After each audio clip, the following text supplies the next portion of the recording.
കൃഷ്ണ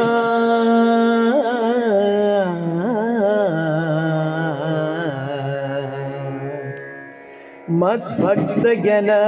ദൃഷ്ടസ്പർശനാർച്ചനാലിംഗം മദ്ഭക്ത്യാ പരിചര്യാസ്തുതി കീർത്തനധ്യാനം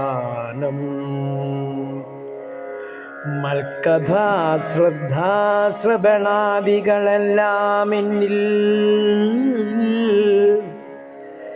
സദ്ഗുണവിദ്യാ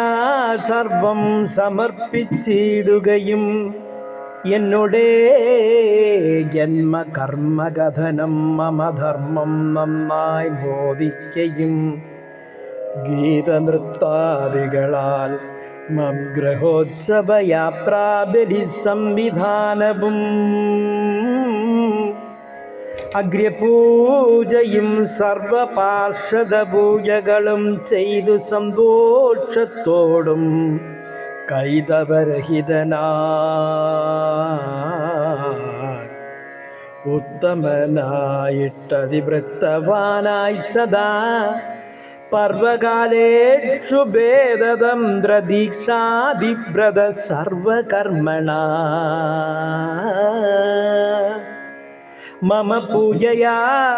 ശ്രദ്ധയോടും ഉദ്യോഗിയായി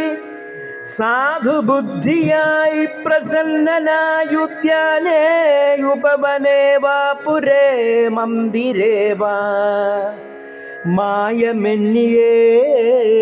മമ ദാസഭാവേന നിത്യം ന്യായേന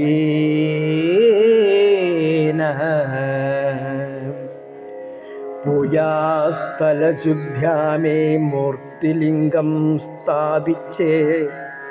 മാനഡംബാദികളെ ത്വജിച്ച് ഉടൻ ദീപധൂപാദി കീർത്തനാദികൾ കൊണ്ടു ഭക്ത്യാ പൂജിച്ചു തന്നഭീഷ്ട സാധനം മറ്റും കൊണ്ടും നേദിച്ചിടേണമെനിക്കായിക്കൊണ്ട് സർവത്തെയും സൂര്യാഗ്നി വിപ്ര പശു വൈഷ്ണവാകാശവായുഭൂതാത്മാജലം സർവഭൂതം മൽപൂയാസ്ഥാനം സവിതാബിങ്കൽ വിദ്യ കൊണ്ടന്യേ യജിച്ച് ഹവിഷാഗ്നിയിൽ ആദിത്യേന വിപ്രന്മാരെയും ഗോഷ്ഠസ്ഥാനേഷു പശുതന്നയും തൃണാദ്യേന ശ്രേഷ്ഠ വൈഷ്ണവേ ബന്ധു സൽക്കാരം കൊണ്ടും പിന്നെ ധ്യാനം കൊണ്ട് ആകാശത്തിൽ ധീ കൊണ്ടു വായുവിങ്കൽ മാനമെന്നിയെ പല ദ്രവ്യങ്ങൾ കൊണ്ടു ജലേ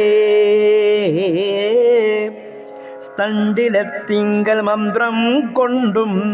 ആത്മാവിൽ ആത്മനിർണയബോധം കൊണ്ടും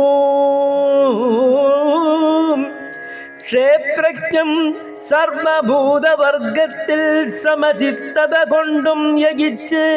മൽക്കഥാരൂപധ്യാനമിനിയും കേട്ടുകൊള്ളുക. ശംഖചക്രാബ്ജഗദാശോഭിത ചതുർഭുജം പങ്കജവിലോചനം പരമാനന്ദരൂപം മാം ഏവം ധ്യാനിച്ച് അർച്ചിച്ചിടാം. ഏവനും നോനം ആമയനാശമതു ഭക്തി കാരണമല്ലോ. യാതൊരു വസ്തുക്കളും സർവാത്മാ വിഷ്ണുവെന്നും ചേതസി ധ്യാനത്തോടും യജിക്ക വേണമല്ലോ. ഭക്തിയോഗേന സാധുസേവയാ മത്സ്മൃതിയും സിദ്ധമായി